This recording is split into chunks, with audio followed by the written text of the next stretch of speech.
What is up, everybody? I'm No Lux Given here with your afternoon snap, and today is more like a full meal. We've got a ton to digest, a whole bunch of new cards coming to the game, and a brand new way to collect them. So we're going to take a look at all of that, but first, I want to show off the game that got me to Galactic this season, and that is going to be this Dracula deck. Again, I've been playing with this one a ton and having a lot of fun with it. It's also just very powerful, and we got off to a pretty powerful start this game with Colleen Wing plus Swarm in our opening hand, and it's a good thing we have a powerful start because this is going to be a pretty short game actually.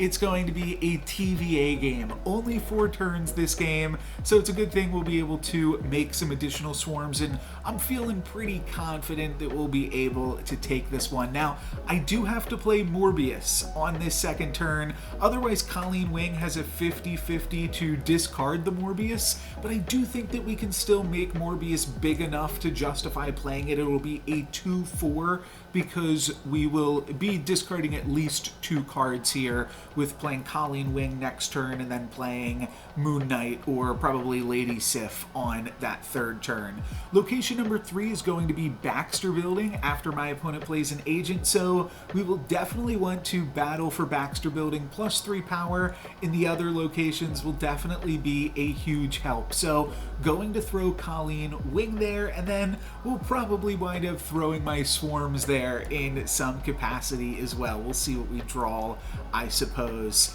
And my opponent is going to play the Collector and then also going to play a Nightcrawler and add some nice power to Angela, but the Nightcrawler can move around, so pretty good draw for my opponent in a TVA game as well, or at least they have a deck that is suited well for it. And our draw on turn 4 is probably the best thing that we could have drawn. We are able to draw a Hell Cow, and I do have to think about where I want to play these cards a little bit. I decided to just slam everything into the Baxter Building and hope that that's what my opponent is going to do too.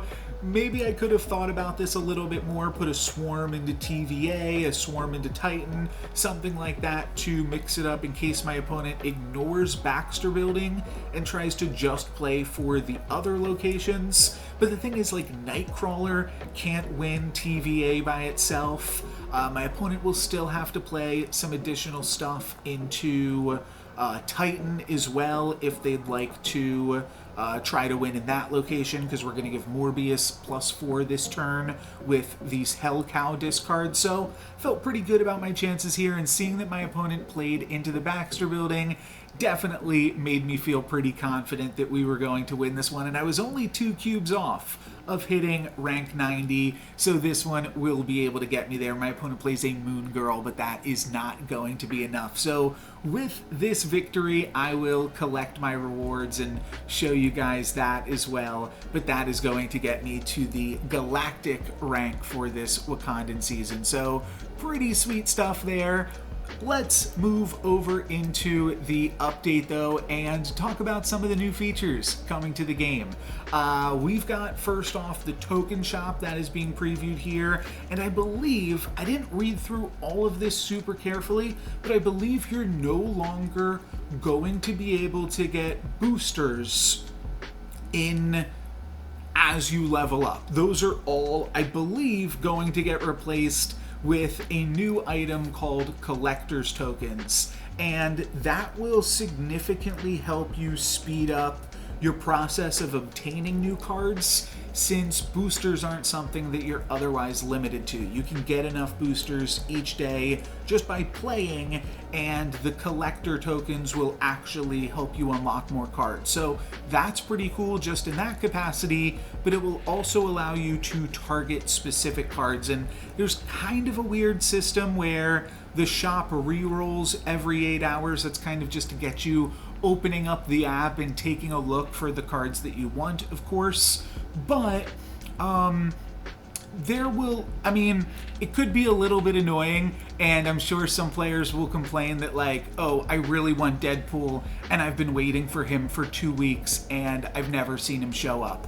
It's probably going to happen to some unlucky people out there. But one thing that I think makes this very interesting, and one thing that I'll probably explore as far as Marvel Snap content in the future, as I'm sure many other Marvel Snap creators will, is tier lists and thinking about which things you want to spend your your collector tokens on in Marvel Snap. If you are, the biggest thing that I'll say with this is you probably want to save your collector's tokens for as long as you can until you maybe have, if cards cost 1,000 to unlock, save until you have 4,000 and then get a whole deck. Or by the time you have 4,000, maybe you have a Patriot, or you have trying to think of Deadpool, because I already mentioned that. Let's say you have Deadpool. Well, then you might want to take your remaining collector's tokens and buy Mystique and Magic, the other pieces to the Patriot deck. Sorry if there's a lot of noise in this one. There's people doing landscaping and stuff outside. Or if you have the Deadpool, then you buy Venom and Death, and use the collector tokens in that way to complement the collection that you already have. But the other cool thing that you can do is, pay attention to what decks people are playing in YouTube videos and stuff. And if this deck, the Dracula deck, really speaks to you, then you buy those cards. And if, the Destroyer deck really speaks to you, then you buy those ones. And currently, in Marvel Snap, I have a full collection. That's going to change once all of these new cards come out, and also I don't buy the season pass cards. I have a full free-to-play collection. And one of the things that I encourage you to do, if you are interested in what decks might be good or what decks might be bad, leave a comment for what deck you want to see me play in the comments. Totally forgot what the word comments was. Or on my Discord. Put that in either of those channels, and then that's a cool way to see, especially if I already have the cards, is this deck something worth spending my collector's tokens on before you go ahead and make that purchase. So, this should be very cool in allowing players to target the cards that they want, and will give you a lot more ownership over your collection. And also, I think, will add a lot more just relevancy to watching Marvel Snap content. I know that a lot of players that watch me don't have all of these sweet cards yet, and they're kind of you wind up watching to see what might be good once you get those cards. Well, now you can be watching to figure out which cards you want to craft yourself. So I think that adds a nice new dynamic to the game. There's also going to be different rarities of cards. So some cards will cost 1,000, some will cost 3, and then a few will cost 6,000. And I believe that when Season Pass cards come out, they will be added to Series 5. So those are going to be even harder to get. I might not be getting the Black Panther for a little bit now. That part's kind of awkward because previously those were Series 3 cards, and all you had to do was continue to unlock your Series 3 cards, and you would quite easily get those. Now, because I already have everything in Series 3, maybe these Series 4 and Series 5 cards will still come pretty easily for, I don't even want to say one of these whale players because I am free to play, but just some of these very dedicated players and those that have been playing since the beta and stuff. But that is definitely something to think about, and potentially something that I'll discuss in tier list rankings. That's something that's very familiar to me if you've been watching me since the Pokemon Go days, is ranking things and kind of taking into account the resource investment that those things might require. But let's jump into the new cards, and I'll talk about some of my initial thoughts. I'll be honest, I haven't thought about some of these things too much. Just wanted to try to cover these things a little bit, and actually going to grab a cough drop, as this might be a little bit of a talky video here, so I'll be right back with that. But our first card. I really should just put, well, you know, I did put some more cough drops on the desk like a week ago. I think I put like 3 cough drops here. But then I had some cough drops, so they're gone. But first card we're going to look at is She-Hulk. And unfortunately, this text, the most relevant text, is very, very small and doesn't get that much bigger. But there you go. I'll read it all out here as well. A 6 cost 10 power that costs 1 less for each unspent energy you had last turn. So the soonest that you can start to play She-Hulk is on turn 4. If you either play a 1-drop or don't play anything at all, then it'll cost 3 or 4 on turn 4. And then, of course, you can play it after that. People have obviously noticed the synergy between this and Sunspot. I believe it's called Sunspot. It might be called Sunforger. I always get that name mixed up, but I believe it's just called Sunspot that gains additional power for each of your unspent energy.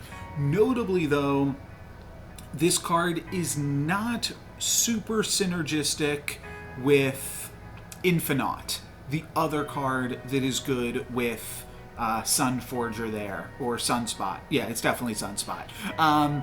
Because if you want to completely take off turn 5, you won't actually be able to play this on turn 6 alongside Infinite.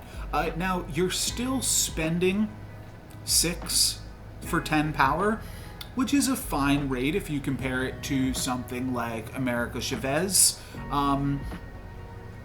But I think that like the flexibility of this card will definitely be good. It obviously doesn't have too much other synergy beyond that. And I don't really know if, like, I don't think I have a list that this just slots into naturally. I do think it could also be somewhat interesting for decks that are playing Magic. Just because when you play Magic, I feel like on turn 6, you never spend all of your energy. You always have some of your energy left over. And then on turn 7, you've got extra energy, and sometimes, you know, the decks are doing very specific things with that 7 energy, like playing Shang-Chi plus Killmonger, or playing Patriot plus Mystique, and then there's 1 left over. So it doesn't necessarily fit right into any of those lists, but I definitely think that this is one of the more powerful cards that we're going to look at. The awkward thing about this card is because it's not a build around me card necessarily. I mean, it is, but not in the same way that we're used to seeing from 6-drops cards, because it's not really a 6-drop. If you're just playing this on turn 6, 6 energy, 10 power, sure, it's fine. But that's not exactly what she's built to do. Then she's basically just a worse Hulk, which feels wrong to say. It feels like I'm going to get canceled for that. I liked She-Hulk. I thought it was good. I thought it was really funny. I liked the moments where she yelled at the incels. So I want to say I'm on the right side of history here.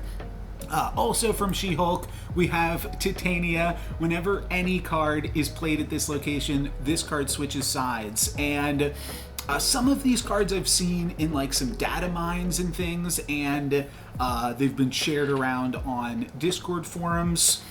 And I've seen this card, but I've never fully understood it, because I don't know if it counts itself. And ultimately, I think that will be really tricky to figure out. I can't wrap my head around this card.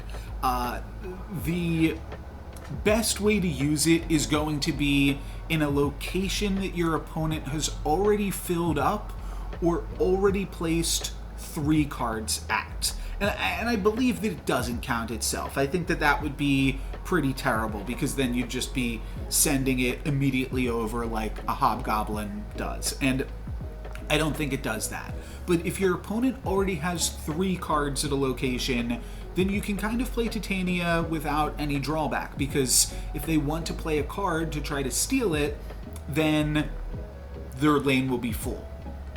You'll have to watch out for things like movement and playing movement not playing movement yourself, but cards like not Arrow, but really just Magneto is the one that I'm thinking of. So maybe it's not great in a deck with that, but it could certainly see a lot of play in both Zoo-style decks with Khazar, as well as Miracle-style decks with Serra. I think that it'll be great in either of those, where you're kind of saving it towards the end of the game and just playing a bunch of power on some of those final turns. So, seems like a good card to me. Seems like it is going to certainly see some play.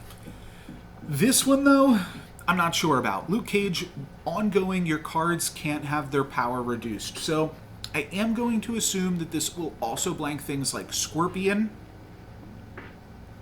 and then it will blank Hazmat. And then it will blank specific locations. But other than that, I just don't think there's that much use for Luke Cage. I think that it's like too cute in that Hazmat style deck that just really isn't necessary, because that deck can just win with not playing any cards. So yeah, I'm not super inclined to really think that this card does anything. This would be at the bottom of my tier list. At least initially, it doesn't slot into any existing decks, and I can't even think of enough other synergies that it even has in the game, and there's not that much power reduction going on. So yeah, I would definitely skip out on Luke Cage for now, but one card that I don't think you want to skip out on is Absorbing Man. I think that this card is super powerful. I don't even really, I'll say it's 4 energy, 3 power. On reveal, you copy your last on-reveal ability. If the last card you played has an on-reveal ability, this copies it. Very similar to Mystique, but instead of copying an ongoing, it copies an on-reveal. And I think there's just a lot of unique ways to make this work. It's additional copies of things like Moon Knight or Beast for decks that care about that. It's additional copies of Carnage and Venom for decks that want that. It is also like specific kind of annoying things. It can be Black Widow, it can be Wave, it can be Rocks Debris. So there's just so much that this can do. It can be a Guardian of the Galaxy like Gamora, playing this on turn 5 or turn 6 rather. This can do everything. This is like, yeah, I just feel like this is going to slot into most decks. Oh, I'm thinking about what if this was like a Hulkbuster. It's not great there, but it's funny. Yeah, I think that this certainly could find its way into Destroyer decks. It could early game function as a destroy effect, and then in the late game, if you played a Taskmaster on turn 5, it's another Taskmaster on turn 6. That's pretty cool. That means that maybe you didn't get as much advantage out of your other stuff. This could also be a hood. There's so much that Absorbing Man can do, and it'll definitely take a little bit to let all of that sink in. But yeah, I think that this card definitely has a lot of potential and is probably currently the top pick for what to spend your collector's tokens on if you already had a full collection going into this video. Maybe Black Panther, that's a pretty cool card too, and I think there's one or two tier 5 cards that I might think are worth holding out for, but we'll get to those in just a moment. Now, 2 cards I'm definitely skipping on, or maybe even 3, are all of these Agents of S.H.I.E.L.D. cards. I didn't like Nick Fury. I think just adding random cards to your hand is not super exciting, but Maria Hill is 2 cost, 3 power, on reveal, add a random 1 cost to your hand. A random 1 cost may prove to have more flexibility than adding a random 6 cost, and I could certainly see this having about as much use as Agent 13. But Agent 13, the thing is, Collector feels so weak to me right now that I don't really love just adding random cards for the sake of adding random cards. It is still card advantage, that does still give you more choice. Those things felt more powerful when I first started playing Marvel Snap. And now, like, I get a random card from the hub and I'm like, okay, I guess this is like one more card I have to discard, or just something else randomly that I don't care about. Maybe I can destroy it with Carnage if it costs little enough. But for the most part, I don't really care about getting random cards, so not super excited by this one. Agent Coulson's going to give you 2 cards, 3 cost, 4 power, add a random 4 and 5, so it'll help you curve out nicely. But in general, in Marvel Snap, you see so much of your deck that it's just better to build on synergy rather than build for card advantage, and like flexibility, I guess, just generally doesn't wind up being that powerful. So not super excited about this one. Now, this one is kind of interesting because the idea here is that you discard Helicarrier with Lady Sif, I think. It's a 6 cost, 10 power. When you discard this from your hand, replace it with 3 random cards. And the stat line's fine. It's a She-Hulk. It's a little bit worse than Hulk, and better than Chavez is the best way to put it. But 3 random cards, I'm still not getting super excited for. All of the discard cards recently, they keep making them all more expensive as well. So that certainly provides less use for the Helicarrier. Could see it in some weird, like if there was, I don't know, just like on reveal, discard your hand, both players discard their hand or something. I don't know, that would be too powerful. So, yeah, there's not like a huge way to take advantage. I'm just thinking of like using Moon Knight on Kamar Taj, which is what we did yesterday, and then having more like a place where card advantage actually matters. But Collector, like I said, I just don't think is as big of a payoff. We actually looked at a Collector game today, right? Yeah, so I'm not excited by any of these cards that add cards to your hand. M'Baku I actually think is pretty cute. That's a 1 power 2 cost. If this is in your deck at the end of the game, it leaps to a random location. And importantly, we're getting one other cool 1 cost card here. This could also probably find its way into some of those Khazar decks. And the important thing is, especially in a Khazar deck, you are going to dump your hand. You're going to almost fill your board entirely in most games. And you can, if M'Baku is still in your deck, you can count on exactly where M'Baku is going for that hopefully +3 power from Khazar, or maybe more from stuff like Blue Marvel or Onslaught.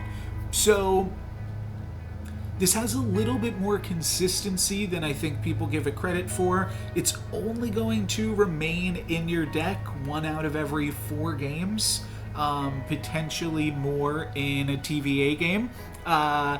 But I think it's cool, and yeah, I think it's a little bit more consistent than people might give it credit for initially. I'm not sure how tight those Kazoo lists are, and they're typically like pool 2 lists, so it might not be super exciting once you've already gotten to play with some pool 3 cards. But I could see slotting it into that if you just randomly happen to grab M'Baku early on in pool 3. Probably not worth the collector tokens, though, more than some of these other cards. Atuma, I think. I believe those are T's. Yeah, Atuma. 4 cost, 10 power, pretty good rate, but if you have another card here at the end of your turn, destroy this. So this is, I think, pretty straightforward. This thing is really, I mean, it's good because it's making your opponent has to respect that at least it's 10 power at that location. So your opponent's going to have to commit some cards to it. It does make it pretty easy, pretty predictable for them to try to win that location. And then the other way to take advantage of this card is with 0, which removes all abilities from the next card that you play. Now, unlike some of the other cards that go into the 0 deck, which is Crimson, and yeah, really blanking on some of these names, especially on the cards that I don't really play that often. But there's another 4/10 in that deck, and then I believe there's like a 5/15 or something. And both of those cards have ongoing abilities that are drawbacks. This is not an ongoing ability. It can't, I mean, it's really just not an ongoing ability. It's not something that like constantly checks. It just checks at the end of your turn. So trying to think if there's something. No, there's not really something that like bounces itself that has any notable synergy. It's really just going to be 0. But either you can 0 this out, or you can just play at a location to make your opponent have to commit at least a little bit to that location. The other thing that I think of when I look at 4-cost cards is if your opponent storms a location, then you can use your turn 4 to just play that in the stormed location. That should work out pretty well for you. Your opponent's going to have to add an additional 8 power plus the 2 from storm. So you've got like a decent chance to win. They'll have to commit a little bit to that. And if not, that looks good. This does get totally wrecked by Hobgoblin and Green Goblin, as well as Debris. So those are definitely things to watch out for. But if you can remove the ability, seems pretty cool. It is a little bit awkward that there's less ways to remove the ability. And then the other way to take advantage of this, which is also seen typically in those 0 decks, is... Wow, now I'm forgetting the names of cards that I've played. Venom. Yes, okay. My ignorance as a Marvel fan definitely showing a little bit in this video. But Venom, you can just eat it, and then, yeah, you have an additional little bit of power on Venom. So that works. And this card I think is pretty cool. It is a 6/9, but ongoing +5 power if this is your only card here. It has the Atlantis/Namor ability. That makes it a 6/14, pretty good rate, and I definitely think that this card is good,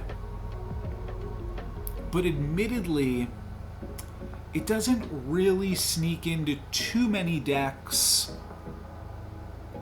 other than like control decks, which kind of want to be a little bit more flexible. But I think about like playing this alongside Sandman. You play Sandman on turn 4, you're leaving one location like basically blank, and then you Orca over there on the final turn with a bunch of surprise power. I think it's pretty cool that and obviously this is an underwater character as well, potentially some relation to Namor. Haven't seen the new Black Panther movie yet, so I don't know what if this is a character featured in that, or just another cool underwater guy. Again, forgive my ignorance there, but it does make me wonder, like, and this would probably be too far of a card, but like 5 cost, and then maybe it's like a 5-2. It would have to kind of be pretty terrible. Maybe the stats don't even matter. Maybe it's just a 5-5 and it doesn't matter anyways. But turns all locations into Atlantis or something. Like, is there a way to play around having some more solo lane cards? I'm not sure. And you probably don't really want a card like that in the game because the variety of the locations is what gives the game a lot of its life. But either way, I think this is a fine card. It's not like the top of my list to craft, but if it's something that I happen to unlock, I'll probably try it out in, again, some type of controlling list. 6-14, pretty good rate. Once you get to that higher rate of cards, like 6-16 is what Destroyer is. And a lot of times Destroyer wins a lane by itself, or basically by itself. You really have to start thinking about, okay, this is a lot of power. Should I be building around this card? And the answer might be yes for something like Orca. So definitely one to keep your eye on. I think this one could be pretty strong. But now we are going to get into the really spicy ones, the Series 5 cards, which contains 2 cards that have already been in the game for a little bit with Galactus and Thanos, but have not been able to get put in a deck. The only way that you can get them are from things like Nick Fury, Agent 13, and the Hub that add random cards to your hand. But Galactus is finally in the game. And I've had a few games with Galactus. The animation is super cool. The card is super terrible. I don't know how to possibly win with this card. I'm sure people will be trying it once you can build around it and actually put it into your deck and get a little bit more consistency with it. You probably need magic so that way you can actually play it early, because you can't cheat it out. You can't cheat it out with Jubilee or Lockjaw or anything like that. You need magic to take an additional turn afterwards, or you need Psylocke or Wave. And if you can do that, I guess Wave is pretty cool, because then you can play it on turn 4, and then you'll still have 2 turns to play cards there, and you play like Gamora, I don't know what else, Shang-Chi on the without priority. So yeah, actually it does seem pretty strong with Wave, the more that I think about it. So maybe Galactus will have his day yet. Okay, I'm kind of turning around on it. Yeah, Wave Galactus I think could just be really strong, and then something like Shang-Chi could be super annoying. They could play Hobgoblin after that, which could get a little bit annoying as well. So yeah, there's some interesting play that the deck can have. I think Shang-Chi is probably just the strongest thing. Prevent your opponent from having any big cards, but seems cool. And you'll get to see that animation a whole bunch. Valkyrie is another card that I've seen before because it was originally going to be given out through Nexus events. Valkyrie is a 5-cost 3 power. On reveal, set all cards at this location to 3 power. And I've similarly always had a question with Valkyrie. Say you play Valkyrie at a location and you have Blue Marvel at a different location. Are all of your cards at that location then going to be 4 power because they're getting +1 from the Blue Marvel? I believe that is the case. And then obviously Valkyrie can do a lot to combat some crazy things that your opponent's got going on. And if all it takes is you having a Blue Marvel or Khazar and your opponent not having those things, then it's 5 cost, basically win a location. The other thing that obviously jumps out is its synergy with Cerebro, powering up all cards that have the same power. So that could be a really cool option. does do a little bit to like just add some power to stuff like squirrels and Ant-Man at the location as well. So a lot of different synergies. I think this card is going to be really powerful because shrinking your opponent's stuff down, I think, can do just as much as raising your own stuff up. So I'm excited to see what people can do with this one. I've never actually played a Cerebro list other than like 1 or 2 games because I got it so late into Pool 3. But this could make me revisit it, and I'm curious to see what some other people might do with that. This one I'm revealing, or I am reading rather, for the very first time, and this seems insane. Ongoing has the ongoing effects of all enemy cards. So what? This is like a super rogue? Oh, you can see there, it's got the Thing's arm, and it's got Human Torch's arm, as well as a... I don't know if that one foot's invisible, but I'll say it's got an invisible foot, and then it's also stretching like Mr. Fantastic. So it's stolen all of the abilities of the Fantastic Four, only 2 of which actually have ongoing abilities in Marvel Snap. But yeah, that's cute. This seems really strong. Now, I recently cut Rogue from my Mr. Negative deck, but this is like so strong. Now, it doesn't steal the abilities, so your opponent still has them too. But this seems hard not to just win a lane. Now, obviously, a lot of the strength of Rogue is also shutting down your opponent's deck. Take out their Patriot or their Khazar or their Wong.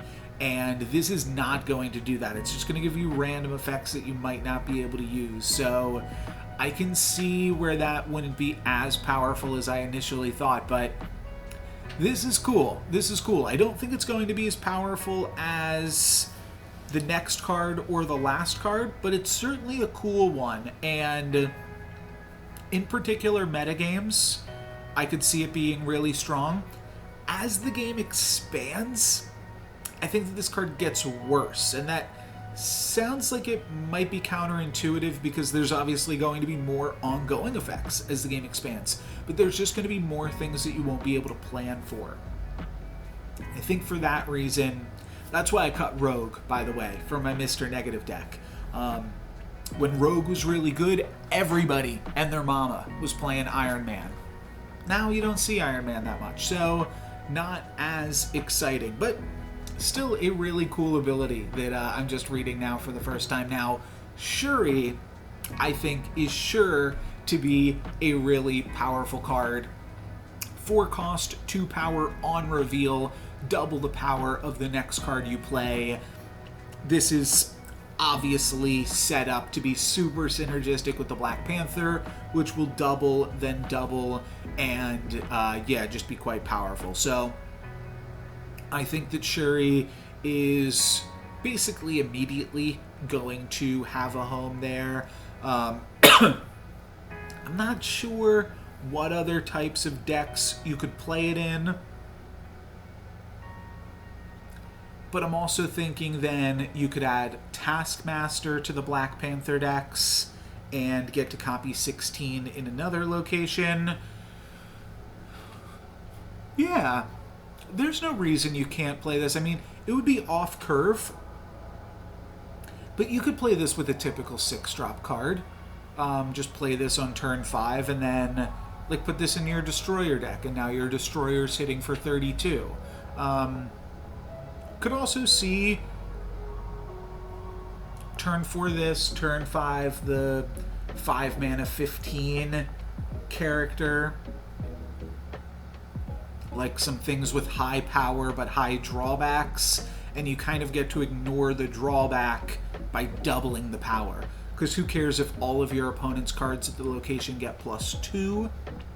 If your card just got +15, that definitely makes up for it. So yeah, this has got a lot of potential. I'd have to go back, but I think that Shuri is okay. So probably Absorbing Man and then Shuri are the two best cards. And the first ones to craft. But Shuri is very, very good. We've got another 1-cost card. I'm reading this one for the first time. Oh, and it is another 3-bro card. 1/1. On reveal, set the power of all cards in your hand to 3. Now, what's kind of curious about these effects, and I'm not sure if there is some weird way that they are broken that somebody's thought of yet. But you don't want to make a 3-bro deck that is bad if you don't draw these cards.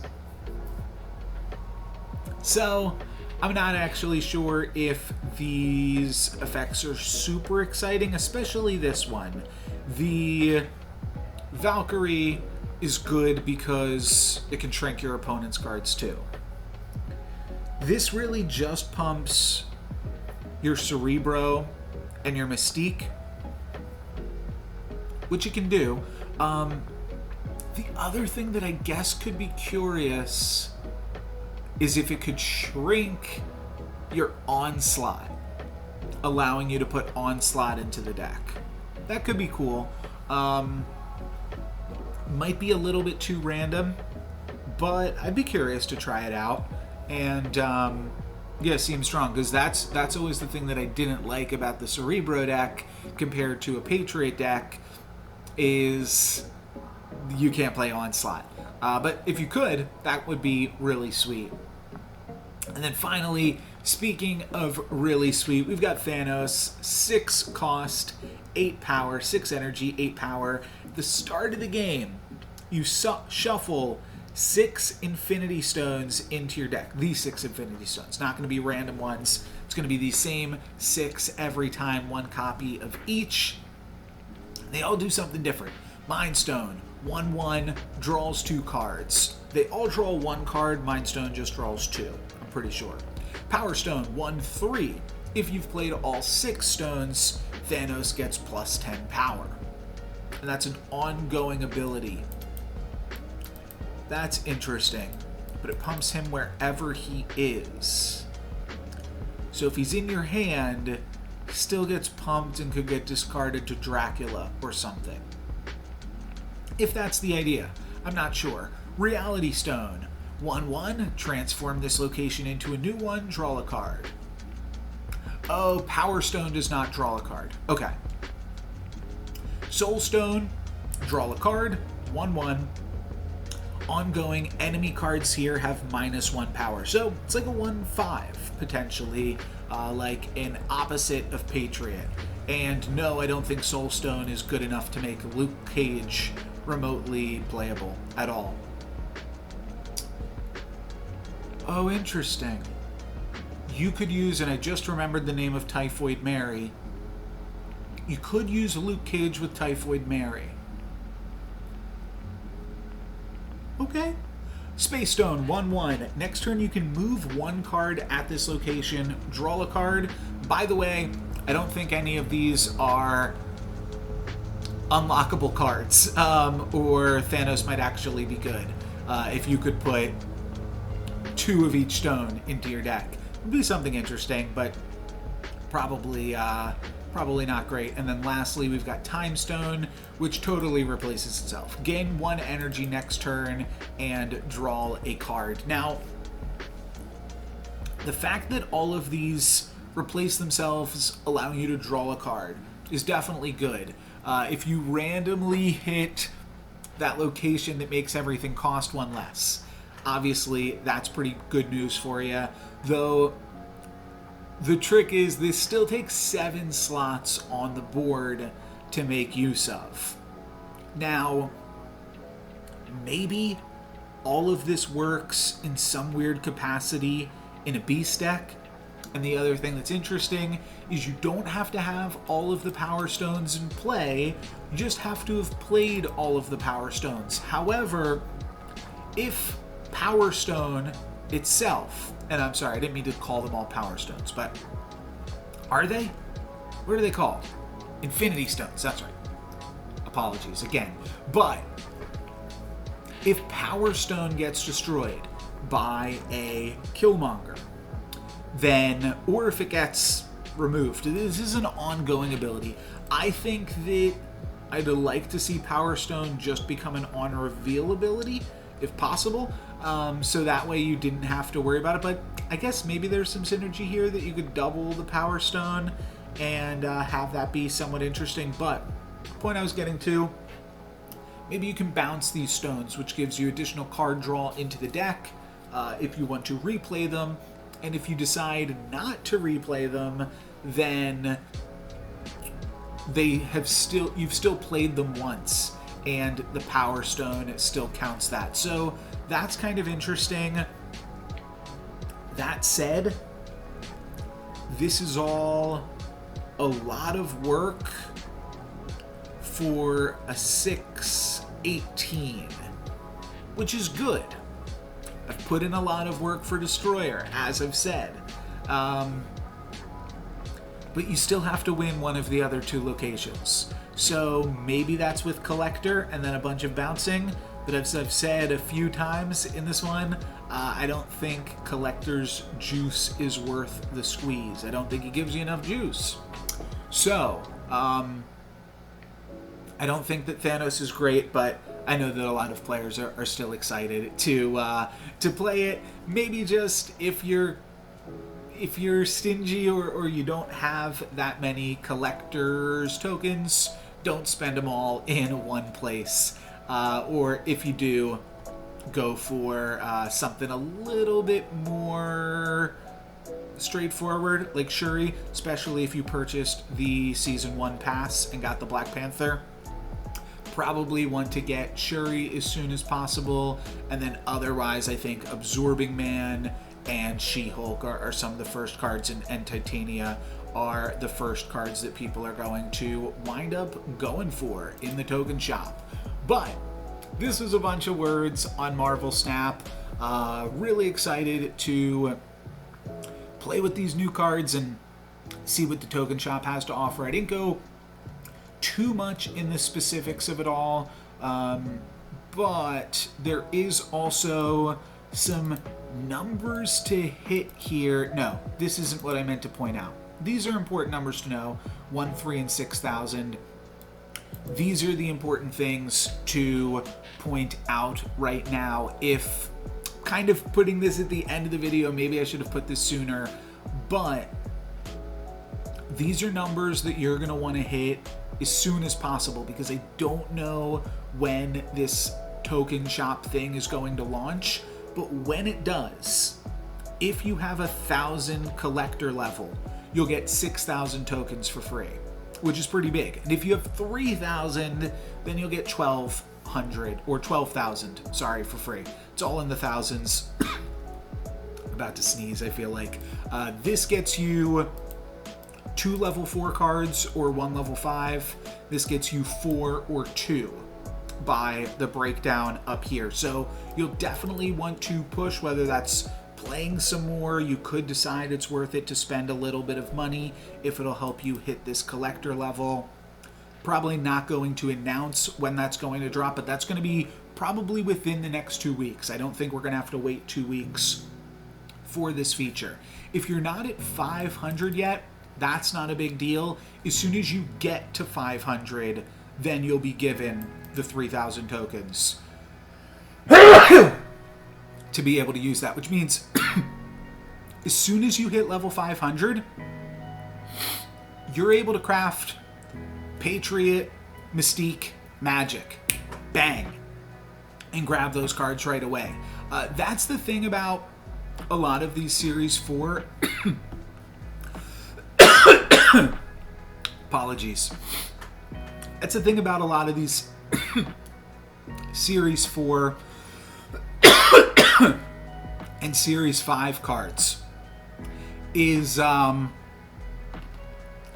probably not worth 3x and 6x of some of those really powerful Series 3 cards. So definitely consider that. And I'm sure, like I said, myself and 100 other Marvel Snap creators will break all of that stuff down. But that's going to be it for me today. Thank you guys very much for watching. As I struggle to wrap up here, coughing a lot. I'll have you know, for those that have been following the channel and stuff, I just started physical therapy today. So I'm going to go take my inhaler because I am starting to feel the effects of that now. But that went great. If you're all at all worried about me after the coughing and stuff, yeah, physical therapy went really well, and feel like a lot of stuff is moving on the right track. So that's all great news. I'm happy to report. That is going to be it for me today, guys. Thank you very much for watching. I'm No Lex Given. Peace.